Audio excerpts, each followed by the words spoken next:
여기서 두어 가지 불편한 질문을 던질 필요가 있습니다.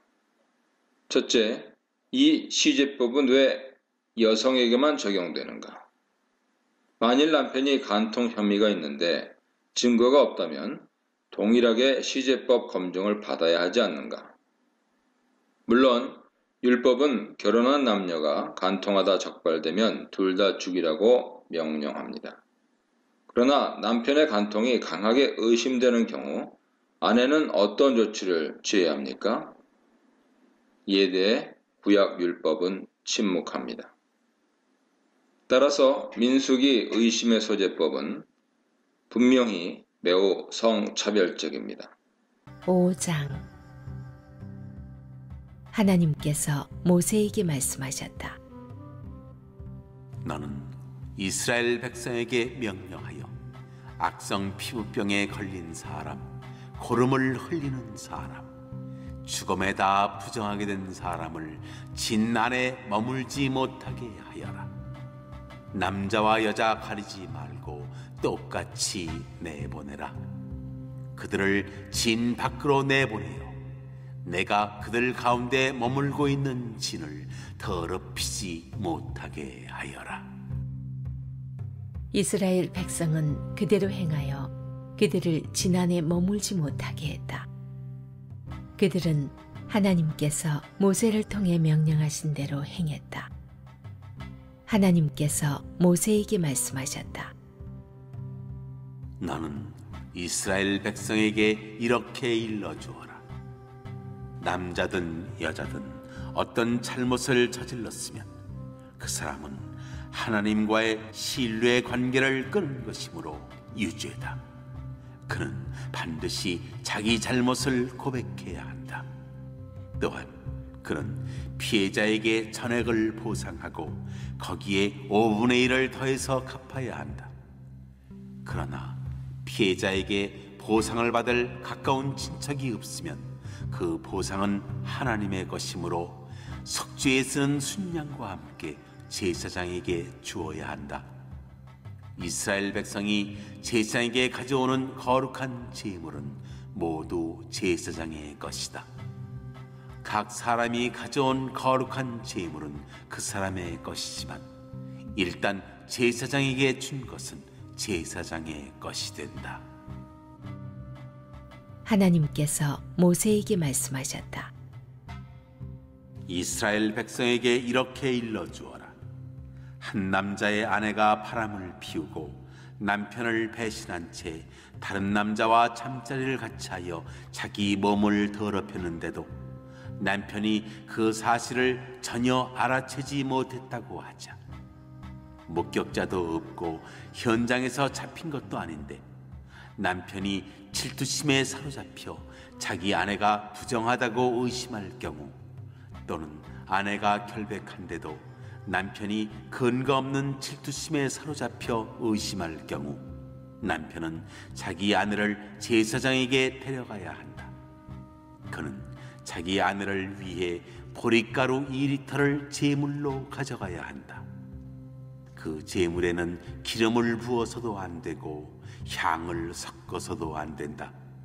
그것은 질투 때문에 바친 곡식 제물, 죄를 밝히기 위해 바친 제물이기 때문이다. 제사장은 그 여자를 데려다가 하나님 앞에 세워야 한다. 그리고 옹기 항아리에 거룩한 물을 담아다가 성막 바닥에 흙먼지 얼마를 긁어 그 물에 타야 한다. 제사장은 그 여자를 하나님 앞에 세운 다음 그 여자에게 머리를 풀게 하고 진상규명의 제물, 곧 질투 때문에 바친 곡식 제물을 그 여자의 두 손에 얹어 놓아야 한다. 제사장은 저주를 전하는 쓴물을 손에 들고 그 여자에게 맹세시키면서 이렇게 말해야 한다. 그대가 다른 남자와 잠자리를 같이 한 적이 없고 그대가 남편과 결혼 생활을 하는 동안에 바람을 피워 몸을 더럽힌 일이 없으면 저주를 전하는 이 쓴물이 그대를 해치지 않을 것이요. 그러나 그대가 남편과 결혼 생활을 하는 동안에 바람을 피우고 그대의 남편 외에 다른 남자와 잠자리를 같이 하여 자기 몸을 더럽혔으면 이 대목에서 제사장은 그 여자를 다음과 같이 저주해야 한다.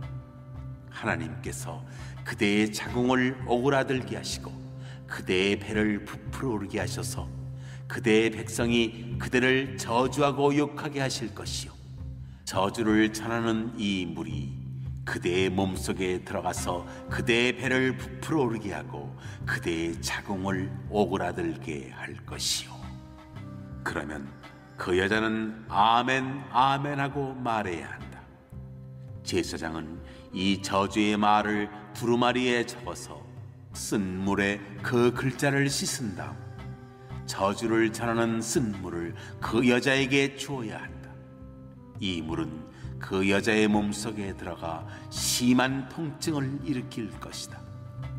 제사장은 그 여자의 손에서 질투 때문에 바친 곡식 제물을 한 움큼 받아 하나님 앞에 흔들어 바치고 제단으로 가져가야 한다. 제사장은 또 곡식 제물을 한 움큼 쥐고 그것을 진상규명의 제물로 삼아 제단 위에서 불살라 바쳐야 한다. 그런 다음 여자에게 그 물을 마시게 해야 한다. 저주를 전하는 물을 마셨을 때 그 여자가 자기 남편을 배반하고 몸을 더럽힌 일이 있으면 그 물이 그 여자의 몸속에 들어가 심한 통증을 일으킬 것이다. 그 여자의 배가 부풀어 오르고 자궁이 오그라들 것이다. 그 여자는 자기 백성 가운데서 저주를 받을 것이다. 그러나 그 여자가 자기 몸을 더럽힌 일이 없고 결백하면 자신의 오명을 씻고 아이도 가질 수 있게 될 것이다. 이것은 질투에 관한 법으로 한 여자가 남편과 결혼 생활을 하는 동안 바람을 피우고 자기 몸을 더럽혔거나 남편이 아내를 의심하여 질투심에 사로잡혔을 경우에 적용되는 법이다. 제사장은 그 여자를 하나님 앞에 세우고 이 모든 절차를 그 여자에게 적용해야 한다. 그러면 남편은 죄를 면하고 그 여자는 자기 죄값을 치르게 될 것이다. 5장과 6장은 잠시 성막과 진영에 대한 이야기가 중단되고 백성들의 정결과 도덕 문제가 논의됩니다. 이어 7, 8장에서 다시 성막과 관련된 내용이 이어집니다. 성막 공동체의 거룩함과 정결을 유지하기 위해 다음 세 가지 중대한 부정결은 즉시 조치를 취해야 합니다. 나병 환자, 유출증 환자, 송장과 접촉하여 부정케 된 사람이죠. 남녀 할 것 없이 이들은 모두 진영 밖으로 주방됩니다. 왜냐하면 그들은 진영에 심각한 오염을 발생시키기 때문이죠. 하나님께서는 내가 그 진영 가운데 거한다. 곧 성막에 임재해 계신다고 말씀하십니다. 이는 진영의 오염이 즉시 하나님의 거처인 성막의 오염을 발생시킨다는 것을 말해줍니다. 따라서 그런 강력한 오염원들은 즉시 진영 밖으로 내보내야 합니다. 레위기 13장 45절 이하의 법과 마찬가지로 민수기는 나병으로 확진된 사람을 진 밖으로 내보내라고 명령합니다. 나병의 원문인 차라하트는 한센병, 예전에 나병 혹은 문둥병으로 불렸죠. 한센병으로 볼 수 없습니다. 레위기 13장은 차라하트의 여러 피부병 증상을 설명하는데 나병과는 거리가 멀죠. 따라서 악성 피부병이 더 나은 번역인데 편의상 나병이라는 일반화된 용어를 그대로 사용하겠습니다. 나병은 송장과 더불어 가장 심각한 부정결을 발생시켰습니다. 나병 환자가 진 밖으로 추방된 뒤에 하나님 은혜로 피부가 온전해졌다면 철저한 정결 절차를 밟는 것은 물론 속건제 어린 순양을 추가로 바쳐야 했습니다.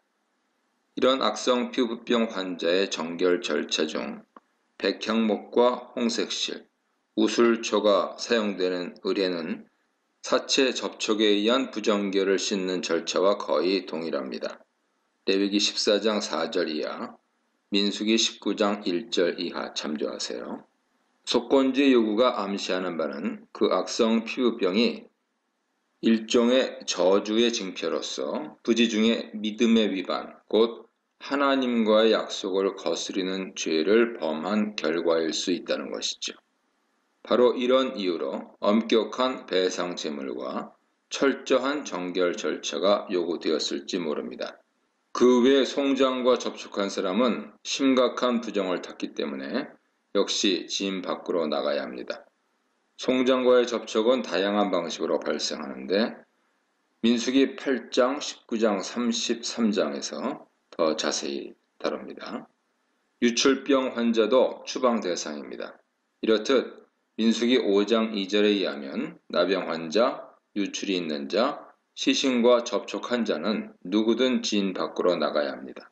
진영 내에서 죽은 사람을 만졌거나 혹은 장례가 발생해서 장례식에 참여한 사람들이 진 밖으로 나가는 것은 장례 절차상 시신을 진 밖에 매장했다는 점에서 매우 자연스러운 일이었습니다. 이 구절에서 정작 문제가 되는 것은 유출 환자죠. 레위기 15장에는 유출 환자를 진 밖으로 내보내야 한다는 규정이 없습니다. 레위기 15장은 유출 종류와 더불어 유출이 일단 멈춘 사람들에 대한 정결 조치를 규정합니다. 단 유출이 멈추지 않은 사람에 대해서는 명시되어 있지 않습니다.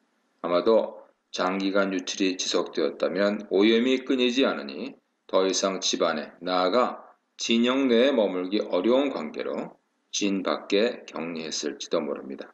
이렇게 보면 민수기 5장 2절에 유출이 있는 사람은 단순 유출이 아닌 만성 유출병 환자를 가리킬 것입니다.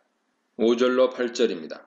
성막 공동체 성결을 위협하는 심각한 의식적 부정결 문제를 즉시 해결하라는 지침에 이어 도덕적 오염이 또한 시급히 조치를 취해야 할 문제로 거론됩니다. 그것은 이웃에게 물질적인 피해를 입혀서 속건제가 요구되는 상황이죠. 이것은 공동체의 무리를 일으키고 언약 백성들의 결속을 와해시키는 범죄 행위로 진영을 무질서하게 만듭니다. 그는 지은 죄를 자복하고 그 죄값을 온전히 갚아야 합니다. 죄값이란 피해자에 대한 금전 배상을 의미하죠. 속건제 규정은 이 경우 원금의 5분의 1, 즉 20%를 더하여 배상하도록 명령합니다. 현재 본문이 왜 많은 도덕적 범죄들 중에 굳이 속건제가 요구되는 사례를 거론하는지는 이해하기 어렵습니다.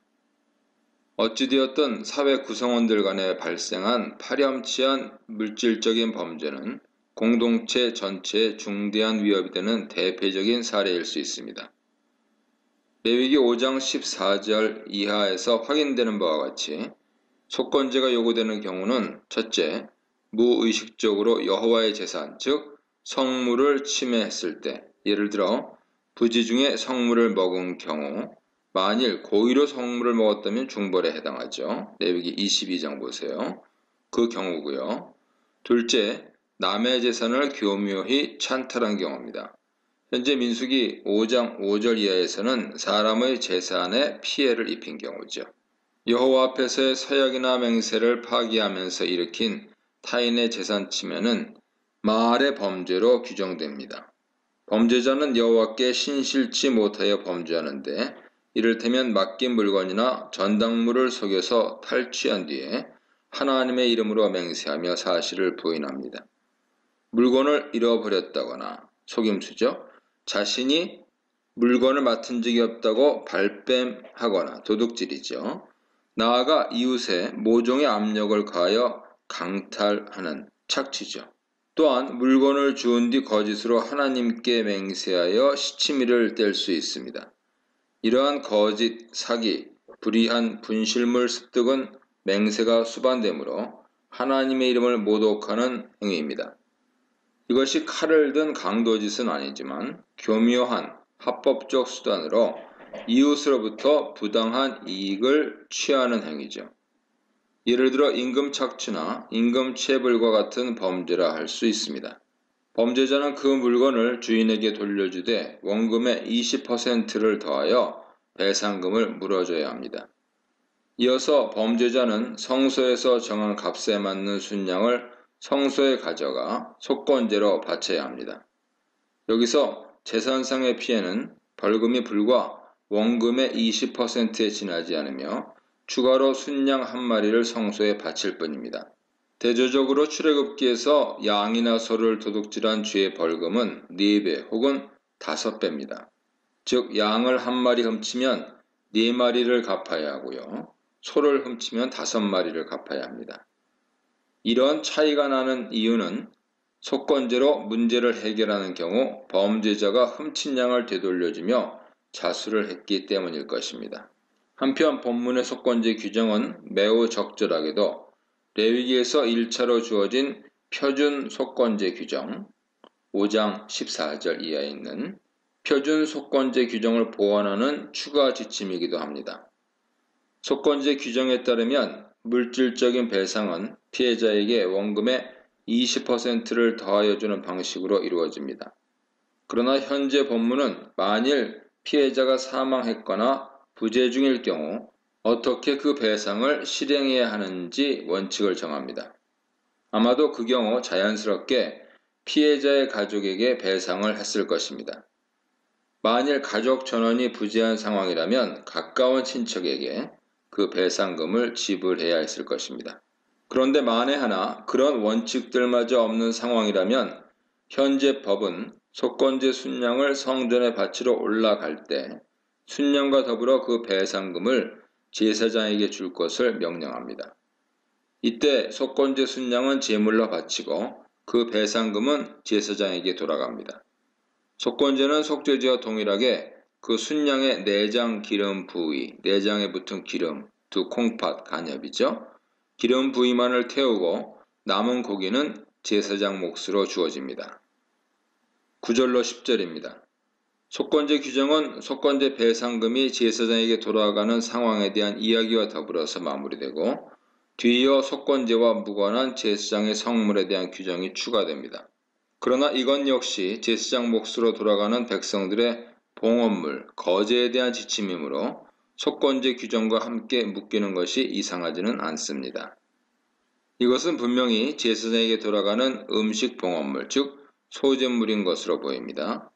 10절에서 각 사람은 제사장을 말하는 것이 분명하죠. 따라서 이는 각 제사장이 자신에게 봉헌물로 주어진 것을 잘 간직해야 한다는 뜻으로 이해됩니다.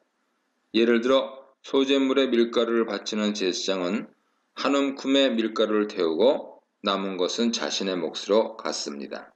이 문단에서는 밖에 대적만이 아니고 자기와의 싸움, 정결만이 아니고 정의, 공동체만이 아니고 한 사람까지도에 대해 묵상해 보시기 바랍니다. 11절로 15절입니다. 성막 공동체의 성적 부정결은 당사자뿐 아니라 진영을 더럽히고 공동체의 안정과 질서를 위협하므로 육신의 부정결과 마찬가지로 심각한 문제가 아닐 수 없습니다. 현재 상황은 어떤 사람의 아내가 남편 몰래 성적 일탈을 하여 탈선하여 남편을 배신했으나 이 숨겨져 드러나지 않았고 남자가 붙잡히지도 않았고 목격자도 없는 경우입니다. 십계명 제7계명은 이러한 성적 일탈을 금지하며 만일 간통과 외도가 들통난다면 사형을 명령했습니다. 레위기 20장, 신명기 22장 보세요. 이러한 배우자의 탈선은 1차로 배우자의 신의를 저버린 행위죠. 본문에서 아내의 간통을 의심하는 남편은 질투심에 사로잡힙니다. 14절은 남편이 질투하며 의심을 품는 두 가지 경우를 요약합니다. 의심은 가지만 실제로 아내가 간통을 한 경우와 그렇지 않은 경우죠. 남편 입장에서는 증거 부족으로 진실을 알 수 없는 상황에서 문제를 해결하기 위해 하나님의 도우심을 구합니다. 그는 의심스러운 아내를 데리고 성소 제사장에게 올라갑니다. 남편의 준비물은 보리가루의 소재물이죠. 10분의 1 에바 약 2.3리터의 보리가루를 준비할 뿐 거기에 기름이나 유향은 붓지 않습니다. 이것을 의심의 소재 혹은 기억의 소재, 기억을 위한 소재라고 부릅니다. 레위기 2장의 소재 규정은 밀가루 10분의 1 에바를 준비하여 그 위에 기름을 붓고 다시 유향을 넣습니다. 감람나무 기름, 올리브유는 대중적으로 사용되었지만 유향은 매우 비쌌기에 이 기본 소재물은 여유가 있는 사람에게만 허용되었을 것입니다. 가난한 사람들은 밀가루 소재보다는 유향이 들어가지 않는 음식 소재물을 바친 것으로 추론되죠. 레위기 2장 4절 이하 보세요. 그러나 의심의 소재는 밀가루보다 저렴한 보릿가루를 재료로 삼으며 거기에 유향은 물론 기름도 붓지 않습니다. 이 의심의 소재를 또한 죄를 드러나게 하는 기억의 소재라 부르는 것은 당사자에게 죄를 상기시킨다는 의미입니다. 이것은 죄를 망각했기 때문이 아니라 인정하지 않기 때문이죠. 16절로 31절입니다. 의심의 소재 절차가 나오는데요. 쓴물을 준비하고 그 물의 효력이 어떤가 하는 점, 그리고 쓴물을 제조하는 법, 그것을 사용하는 법이 차례로 나옵니다.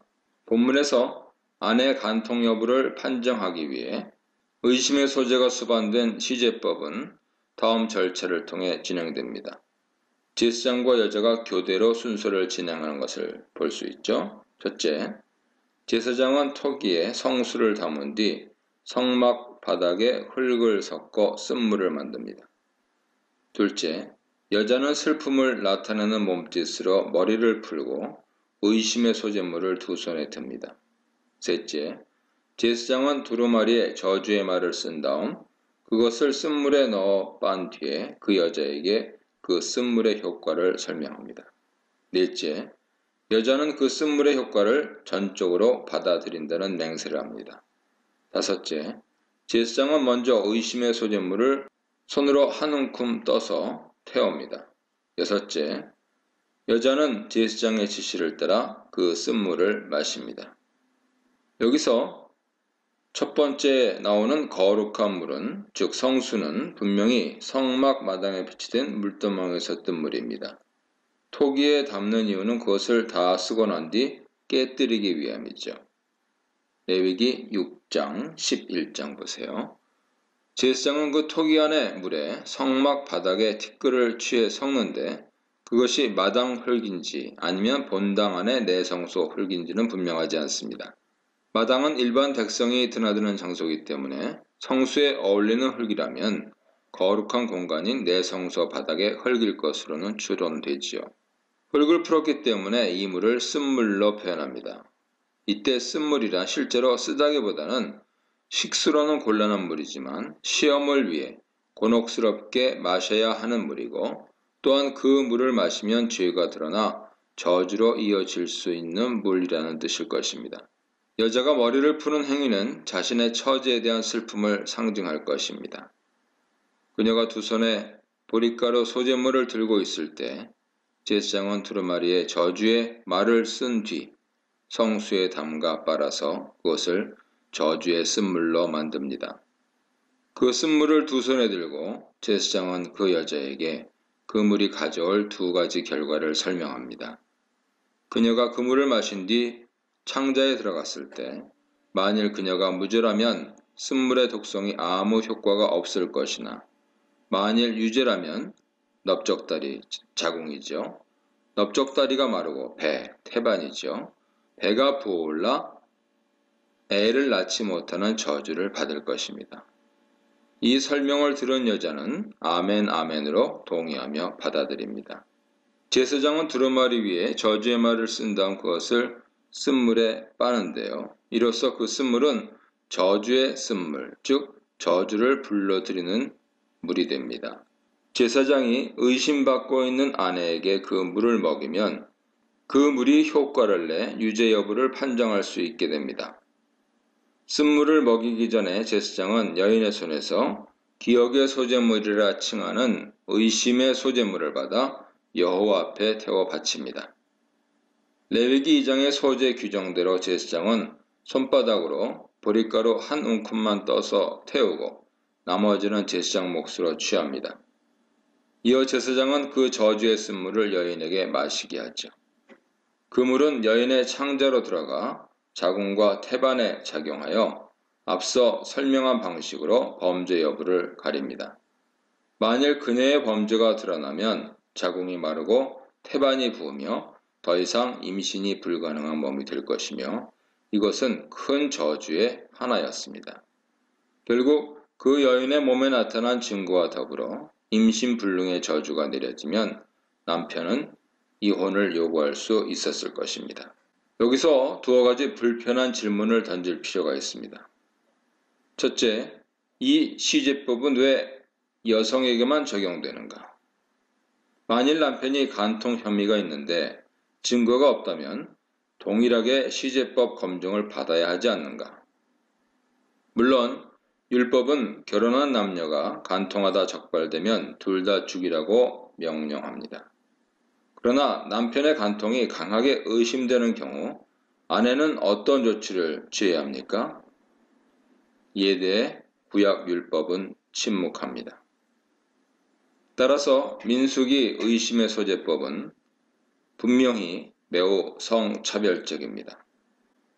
둘째, 이러한 시제법은 남편에 의해 악용될 여지는 없었을까요? 어떤 사악한 남편이 무고한 아내와 이혼하기 위해 이 법에 호소할 가능성은 충분했을 것입니다. 셋째, 이혼의 목적과 상관없이 순수하게 간통죄가 의심되어 남편이 시제법에 호소했지만 이를 통해 무고한 여자가 억울한 판정을 받는 경우는 없었을까요? 이런 질문들과 관련해서 우리는 구약 성경과 율법이 고대 중동 지역 남성 중심 가부장 문화 속에서 주어진 것임을 인정해야 합니다. 구약 율법은 역사의 한계, 문화의 한계, 제도의 한계, 지리의 한계 속에서 만들어집니다. 이런 관점으로 여기서 제기된 문제들을 생각해 본다면 일시적으로 다음처럼 정리할 수 있습니다. 첫째, 남편 간통이 강하게 의심되는 경우 별도로 남편 죄의 여부를 판정할 시제법을 시행하지 않았지만 아내는 하나님께 이 일을 직접 호소하여 하나님의 정의로운 판결과 심판을 확신할 수 있다. 실제로 구약 성경에서 우리는 흔하게 하나님의 직접적인 개입으로 죄가 드러나고 그에 대한 징벌이 주어지는 것을 봅니다. 둘째, 의심의 소제법의 악용 여부, 그리고 셋째, 판결의 오류 가능성에 대해서는 이 시제법에는 한 가지 강한 전제가 있음을 고려해야 한다. 비록 시제법의 형식은 현대인 관점에서 의아하지만 구약에서는 바로 이러한 방법을 통한 하나님 판정은 아무런 오류 없이 직접적이고 즉각적으로 주어진다는 확신이 있었다는 것입니다.